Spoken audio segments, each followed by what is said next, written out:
Hi, this is Stephen E. Andrews, Outlaw Bookseller. Welcome again to my channel, and today I'm going to do a book review, and I'm going to review the new book by Mick Herron, which is entitled Dolphin, Junction. This, I believe, is actually published next week, but it may have come forward and it may be published today on Thursday, but it is out there in the shops for you to pick up and enjoy. So I'm just going to talk about that for a bit. I did a video about Mick early on in the history of my channel, so you go right back to the beginning. There is a rather low quality video in which I look at his books and talk about my sort of friendship with him and how I followed his career and what to look out for if you haven't read all the Slough House books, because people often think they have and they haven't. So we'll come back to that again in a moment to recap on that. But just to talk about Dolphin Junction, this is a short story collection published by John Murray. And for many people, this will be the first time they have seen a Herron short story collection. And I think it'll probably be widely publicised as his first collection. Well, actually it's not, because way back, it must be 10 years ago, there was a very small printing of a collection entitled All the Livelong Day, which is a little novelette which is in here. And I think the contents are quite similar, with the exception of the fact that there is a Slough House story in here, maybe one other item. Now, I have seen one copy of All the Livelong Day, which I think was the first or maybe the second time I hosted Mick for an event at the bookshop I work in. And there were a couple there who had gone out there, they'd spent the money, because the early Mick Herron books are quite expensive, second hand, and they're very hard to find, and now they're actually impossible to find, and they managed to acquire a copy. I think most of them actually went to libraries, so they had the true first. So this is in, even though this has a different title, it's a first thus, and it is actually an expanded reissue of an earlier collection. And I want to talk a bit about the crime story. Of course, crime fiction is a huge industry and it's hugely popular. It's always the most popular genre in publishing whenever the statistics are looked at. And people absolutely love crime, they love the escapism, and of course it's very varied. In my job, people come to me and say, I want a crime novel, and I say, well, what sort of crime novel do you want? Because different people like different things. I mean, the difference between, if you look, say for example, at Italian crime, between somebody like Andrea Camilleri and Massimo Carlotto is just enormous, and the twain often doesn't meet. So that's an important thing. So the crime story, of course, is an unusual thing these days. We don't read many short stories in the crime genre. So people are not used to it. So it is rather unusual for most people when they pick up a short story collection of crime fiction. And something I hear and have heard for decades in my job is that people don't like short stories. Well, some people do, a lot of people don't. That's probably because the people who don't haven't read any really good ones. Because in my mind, the measure of most writers is how good they are at writing a short story. Crime is somehow different though, so we'll come on to that. Now, of course, the crime novel, the crime genre, I should say, began as a short story genre with Edgar Allan Poe's 3 crime stories featuring Auguste Dupin. And you can talk about Charles Dickens as a detective in the novel all you like, but in terms of proper crime stories, we are really talking about the short story as published in magazines and periodicals. And of course, the classic era of the crime story is in America, with magazines like Black Mask, pulp magazines that published the likes of Hammett and Chandler. And that's how really things went with genre fiction, and novels generally came later. Of course, in the UK, the cozy crime novel was established around about the same time and a bit earlier. So Mick Herron, a crime writer, I hear you ask. Most people who will have read Mick, and he is a bestseller now, will have read the Slough House espionage novels. Now, if you talk to a lot of serious crime fans, they regard espionage fiction, spy fiction, what many people call thrillers, as a subset of the crime genre. What you will find in most bookshops, these two things are not shelved together. Personally, I think that there's a lot of room and there's enough titles in print for any decent sized bookshop to have a separate espionage section. Where I work, I keep Mick's books in the crime section because the Slough House novels intersect with his crime novels in the Oxford series and also in the Singletons. So just to talk about that. So I'm going to review this, then put it in a broader context for you. Most of these stories were first published in the States in the Ellery Queen's magazine, which is one of the few remaining crime magazines running in the world.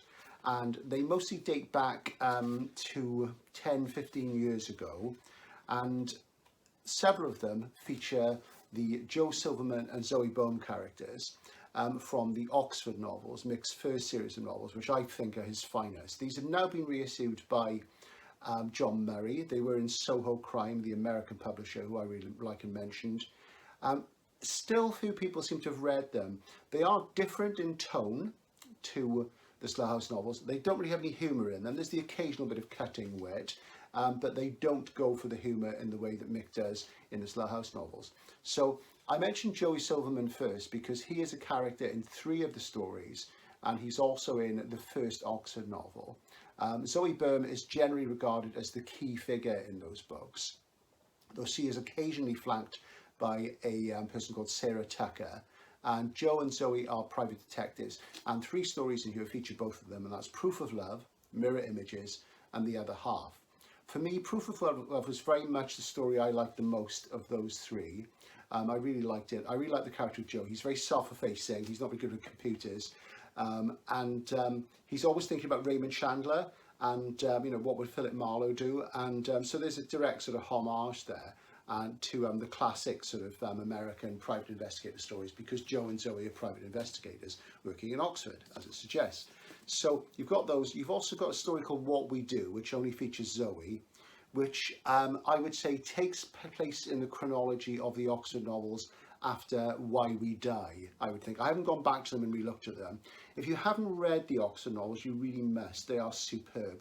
They have all the virtues that the Slough House novels have: ensemble cast, great depth character, very nice, complicated but, you know, plots you can follow, lots of revelations, and they're very gritty, and I really, really love them, and I personally think they're his best books.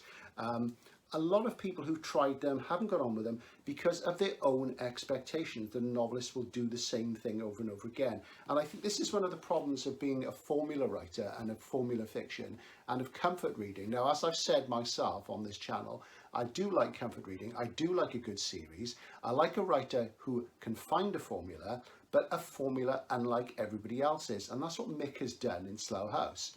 He's taken possibly a template, the John le Carré novel from the 60s, the title which eludes me now, which is embarrassing, and I'll probably pop it on the titles here. And he's sort of gone with that basic idea and sort of run with it. From about the 3rd Slough House novel on, they do feel more caper-based, more formulaic, but it's a great formula. But the Oxford novels are not like that. They do other things. So I'd say if you haven't tried them, try them. Go in with an open mind. Don't expect them to be the same. They are very, very fine novels indeed, per se. I think they're brilliant, personally. So, as I say, there's 4 stories in there which tie into the Oxford novels. So that's something to look forward to. Also in here are a few stories which don't relate to anything else in Joe's work. One of them to me seemed like a dry run for his book, This Is What Happened. And just looking through the contents here, the Slough House story that's in here will be familiar to some of you, and that is The Last Dead Letter. Now, The Last Dead Letter appeared in America in the 10th anniversary edition of Slow Horses, the first Slough House novel, and also it appeared in an exclusive edition, which might be the Waterstones exclusive edition of one of the later Slough House novels. Let me just have a look in the credits to see which one it is. Bear with me a second. Yeah, it was in London Rules. If you got the exclusive edition of London Rules, which I think was on sale at Waterstones, then you'll have that in there as well. So that's the only Slough House material. So people who don't have that edition won't have it. Very few people in the UK have the Soho Press ones, because you have to import them specially for copyright and market reasons. So there's one story in here which to me is more like a horror story. There's a reference in it to the birds, which is perfectly fine. There were 1 or 2 I feel that didn't quite come off for me, and the only one of these I'd read was The Last Dead Letter, the Slough House one. So this is a very necessary collection for the Herron completist. For everybody else, I'm not so sure. I mean, as I said, we're not used to reading crime in short story form. but you can see the sort of deft touch, the characterization. Mick's very good at luring you in, placing expectations in your way, which you then swallow, and then he flips things, and he does that quite well in a number of these stories. But as I say, I do feel this is for the completist rather than for the casual reader. Anybody who's read the Oxford novels will want this because of the Joe Silverman, Zoe Bohm stories. You know, they show Zoe in her usual cutting manner and Joe in his bumbling charm. So that's got a really important thing, really. I'm going to critique the book in terms of John Murray's approach here, because I've said this before, but there's a little bibliography in the front, as you often get. And as any seasoned reader knows, these are often entirely in the wrong order. They miss things, they're not reliable.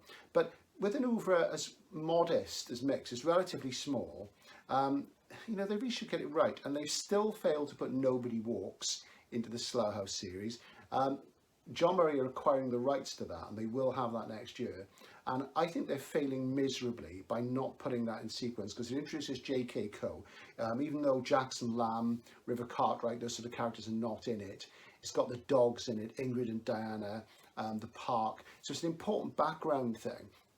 And Nobody Walks is very dark, but I personally consider it a canonical part of the Slough House series, and I will argue that with anybody over any number of pints they wish to buy me. Also, the idea that reconstruction is a singleton, well, it is in itself, but it introduces bad Sam Chapman, who also comes at the Slough House. So you see the web-like nature of Herron's universe there.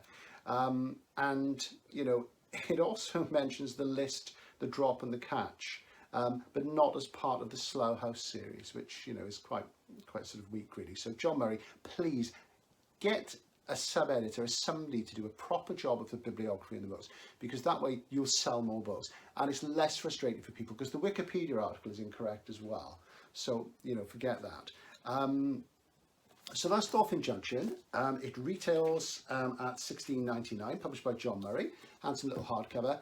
If you want the true first, which is All the Livelong Day, but which is without at least one of the stories in here, you know, first of all, you've got to find one, then you've got to pay it, because, you know, mixed prices on the early books are well up in the hundreds and hundreds of pounds now.